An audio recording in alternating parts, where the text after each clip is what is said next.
guys, it's Erin and welcome to The Word Traveler on YouTube. This is obviously my first YouTube video, so pardon me if I stutter a little bit, or I get nervous, I touch my hair. These are all just things that come with the territory when you're me, and unfortunately I am super nervous about this video. So, if you're here because you know me on Bookstagram, thanks for being here! If you know me from some facet of my life and you're just here to be supportive, thanks friends. And if you're new, welcome! I'm Erin, and I am a bookstagrammer, as well as a humble mom of 4 wonderful fur babies that you will probably hear at some point because they have toys and they like to play. And of course, they want to play right now when I'm filming. So, this is my life. This is my world. Welcome to it. We're going to talk about 3 things today. I have a giveaway that I'm hosting because it is my first Booktube and I'm very excited about it. We're going to talk about my August reading list, what I loved, what I didn't love, and what I wouldn't recommend to anybody. And we're also going to talk about what you can be prepared to see from me in the future, my blog, my Instagram, my Booktube. So, we are going to start with probably the coolest thing that I'm going to show you today, and that is this BAECRATE box. I am subscribed, obviously, to BAECRATE, and I ended up with 2 boxes this month. So, if you don't know what BAECRATE is, it is a sister company to FAYCRATE, and it is a romance subscription box. It specializes in 1 romance read a month that is signed and unique to BAECRATE, as well as 4 or 5 or 6 self-care products. Now, I've only gotten 2 boxes at this point, and both have been pretty badass. So, if you would like a chance to win this lovely BAECRATE box, all you have to do is listen for the keyword through this video, and then DM it to me on Instagram. It's as easy as that. It's as easy as that. Sorry, that was real cheesy, but BAECRATE box could be yours. All you have to do is DM me the keyword.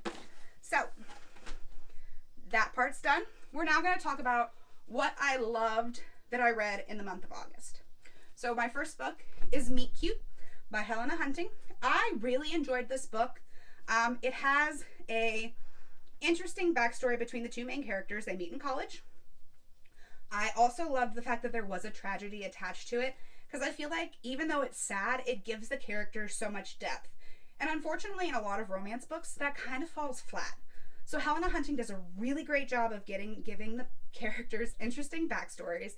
And I love the fact that we focus not only on Daxton and Kaylee's relationship, but we also see Kaylee's relationship with Daxton's little sister Emma after they lose their parents. And you also get to see Daxton and Emma's relationship change as well. And I think that giving so much dynamics, so many dimensions and dynamics to a character is super cool and really awesome. So, Helena Hunting, I really enjoyed your book. My next pick, and this is my top pick for the month of August, this was my favorite read, is Fixer Up by Tessa Bailey. Now, this is obviously another romance book. It's about Georgie and Travis is just a beautifully broken soul with a dirty mouth. This book is not safe for work. It is totally adult content all the way through. Do not let your children see it. Do not let your parents see you reading it because it is steamy. Some great romance scenes in here. Some super adult content. That's not even the main reason why I love this book. Tessa Bailey manages to make me forget about how much I hate a certain trope. And I think that speaks volumes for an author when they can make someone completely forget that they hate something. And this book did it. I've recommended it to a couple of my friends. I've seen them read it. They loved it. So overall, I was right. It was a really great read. Pick it up if you love a good romance. My last favorite for the month of August was Cami Garcia's Raven, Teen Titans Raven. Now, the things I loved about this book were the art. As you can see, we've got some amazing art skills in here. I also loved the fact that Cami did such a great job kind of touching on all of the things that teenage girls go through. Getting asked out, not knowing how or when to handle something. There's some bullying issues in here, and I think that it's a great read for anybody who grew up watching the cartoons or being familiar with the comics. So, I think it was a very true adaptation, and I loved it. And I'm very sad that I have to wait a whole year to read Beast Boy's story, which was teased at the end of this. So, those are my 3 love reads for this month. Real quick, I am going to touch on 2 books that I had ebooks for that I enjoyed but were not like top of the ground breaking, couldn't get enough of it. I got The Arc of Love on Lexington Avenue, which, if you don't know, is the second book in the Central Park Pack series written by Laura Lane. And it was good. I really enjoyed Claire and Scott, and I really loved the fact that Claire and Scott had a breakup that wasn't messy. Like, they were adults about it. They said, hey, this was our plan the entire time. I think that we should still separate. And they end up coming back to each other. And I think that that was a very cool and an adult way to end a book, because normally with romance books, it's just so messy. And half the time I don't feel like it's very accurate. But Laura Lane did a wonderful job of making something completely normalized and something that completely made sense. And I really enjoyed her book. The other book that I read that was on an ebook this this August was Repeat by Kylie Scott. Now, I've read a lot of Kylie Scott books, and this one was unfortunately not one of my favorites. It was still a good read, and I still enjoyed the storyline. Clem and Ed had a nice chemistry. They broke up previously, got back together because Clem has amnesia. And so it was kind of a tropey read, but not really. I did really enjoy it for the most part. It was really easy to read, and I always like quick romances as a palate cleanser for me. I feel like between every heavy fantasy, there's something nice about either a contemporary read or a romantic read. It just kind of clears your mind and resets yourself for a whole new magic system. So it was a good palate cleanser, and I do think that it was a decent read overall. I was not in love with it though. A couple more books that hit my like, I loved them, but I wasn't head over heels for them. I liked them, I wasn't head over heels for them, was Beautiful Player by Christina Lauren. Now, I don't think Christina Lauren can do much wrong. This book was still good. I liked Will. I was kind of on Hannah. But overall, it was a good read. It was a good story. And it went along with the series. So, no complaints here. Christina Lauren can't do any wrong. Still believe that. My second is Waiting on Tom Hanks by Carrie Winfrey. And again, there was nothing wrong with this book. I wasn't a huge fan of Annie, which doesn't surprise me because she's very head in the clouds, always looking for her like true love rom-com moment. And I wasn't all that into it. Overall, it was a good read. I would suggest it if you really like romances, but I wasn't over the moon about it. And my last one is Hard Night, which is book number 3 in Jackie Ashendon's 11th Hour series. Now, this is a good suspenseful romance. It had a really great romance scene between the 2 main characters. It was another amnesia book. So I read a couple of amnesias this month, and so it kind of felt like I was seeing a lot of it. So maybe that's why I wasn't head over heels with this one and Repeat as much as I normally would be, but they were all good reads. I really liked that Jacob and Faith had a connection via his missing twin brother, and I thought that was really cool. I also really enjoyed the high points of this book. The climax was really great. It just wasn't amazing. Now, I know this may be an unpopular opinion, but finale. Now, before any of you diehard Caraval fans jump my I did really enjoy the Caraval series, and I did really enjoy finale, but it wasn't one of my top 3 favorite reads this month.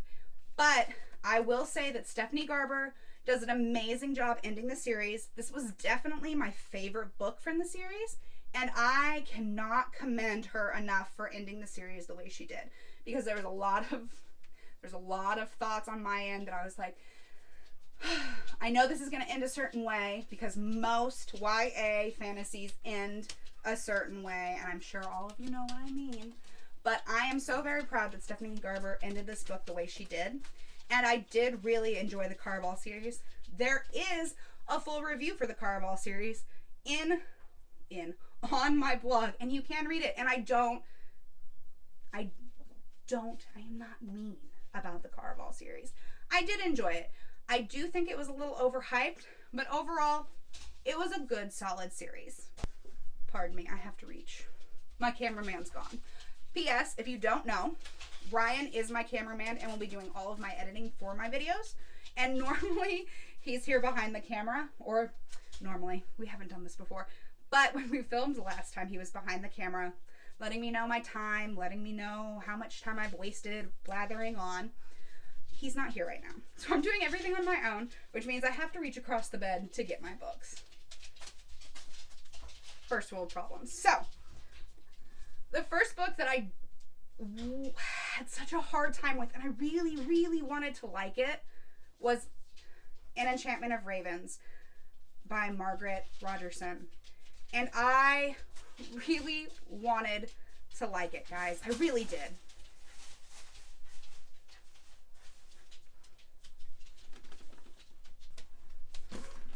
Dog mom moment. Sorry. So I really, really, really wanted to like it. And there were so many positive things about it.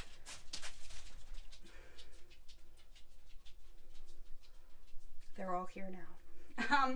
I really wanted to like it. And there were so many, we had so much potential in it. And it was like someone hit the fast forward button and forgot to press play. It felt so rushed. The romance felt rushed between Rook and Isabel.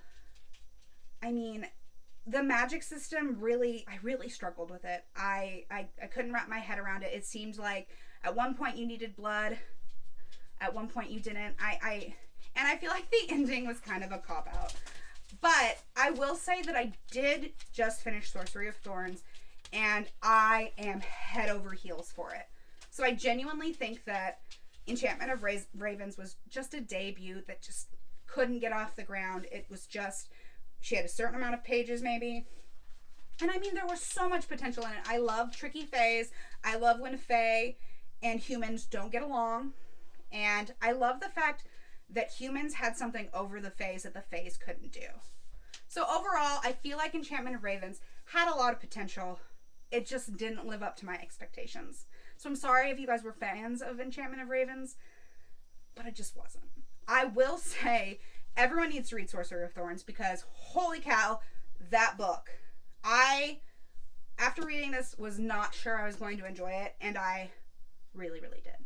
So, just a spoiler, when I do this next month for my September reads, know that Sorcery of Thorns is probably going to be in my top 3.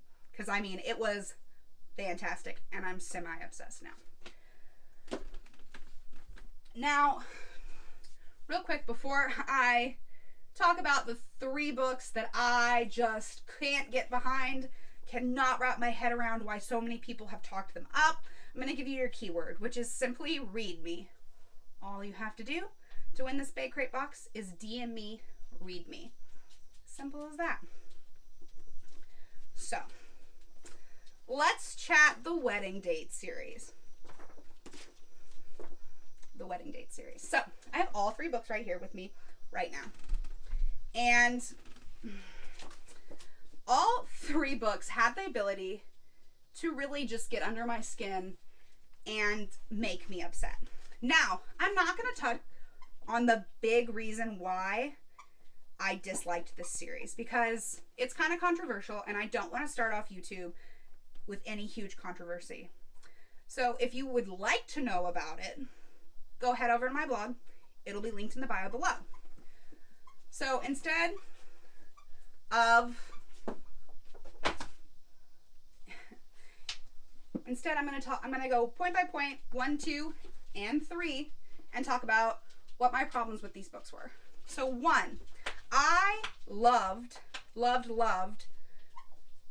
the way the characters met. Alexa and Drew meet in an elevator, and Drew asks Alexa to go to a wedding of an ex-girlfriend. And I think that is an awesome start to a book, especially a romance book. After that, this plot gets wonky. The adult content in it is so lukewarm.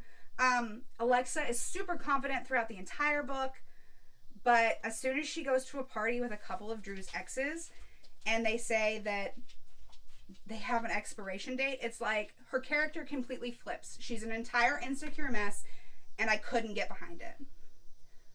So The Wedding Date was talked up by a lot of people on Goodreads. I gave it, I believe, a 3, because it was bad, but it was okay bad. The second book is The Proposal, and this one I truly thought was going to blow my mind. So Nick, who's the main character in this book, is proposed to by her boyfriend of 5 months on a Jumbotron at a Dodgers game. And she says no on live TV in front of millions and ends up meeting Carlos, who is the main character, or the main male romance interest in this book. Now, Carlos is also from The Wedding Date. He has a minor character role in this book. And I really loved him in this book. And I really loved him in The Proposal. I did not like Nick. I felt like she was 3 or 4 different people. She didn't have a lot of personality, that wasn't mean or antagonistic in some way. And I couldn't get behind the Carlos telling her he loves her and her freaking out about it, because I don't know. It was just wrong. It was bad. It was bad. And the writing, again, was so lukewarm. Chemistry wasn't, like, I just didn't feel it. I really loved the minor characters in both of these books more than I loved the main characters. The only one that I was really in love with was Carlos, and he was a minor character in this book. It's kind of disappointing. Now, The Wedding Date, P.S. I gave The Proposal 2.5 stars. The Wedding Party is the final book in the Wedding Date series. And it was the best of the bunch. Mind you, I say that being that the bar was so low.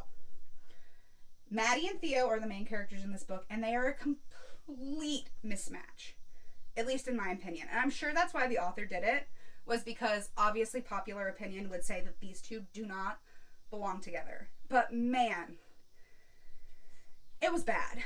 They were dicks to each other. It was bad. Bad. Again, bad. There was one good adult content scene in here, and that was it. So this was definitely the best. I gave it a 3. And I mean, let's talk positives. All 3 of these books are extremely diverse characters. And I love that. I love a good diverse read. Hands down, I'll get it behind it every single time. But when your writing is shoddy, and I don't care a lot about your characters because they're mean to each other or don't have much of a personality, it ruins a book for me. So I would say steer clear of these, even if you're a romance reader. They don't need to be read. They weren't great. If you want to prove me wrong, read them, because on Goodreads, apparently a lot of people liked them. I don't know. So, the last thing I'm going to touch on is what you can hope to see from me in the future. I plan on doing a lot of book reviews. I plan on doing a lot of giveaways, and I plan on doing some cool and unique concept ideas. Ryan would love to do a time lapse of the library that he's making me, and I think that in itself would be an amazing video, because this man has some crazy ideas on how he can make me happy in my library. And I love that. I love that he loves me that much. Bragging point. Awesome husband alert. He's away, but I have a great husband. But I'm also planning on doing some cool things like prop hunts, which I was going to have my first video star part of a prop hunt. Different story, different day. But I plan on trying to do a lot of cool challenges. I plan on doing just a lot of cool things. And I hope that you guys stick around for it. So these pages take me places, and I can't wait to see where we all go next. Thanks for watching, guys. See ya.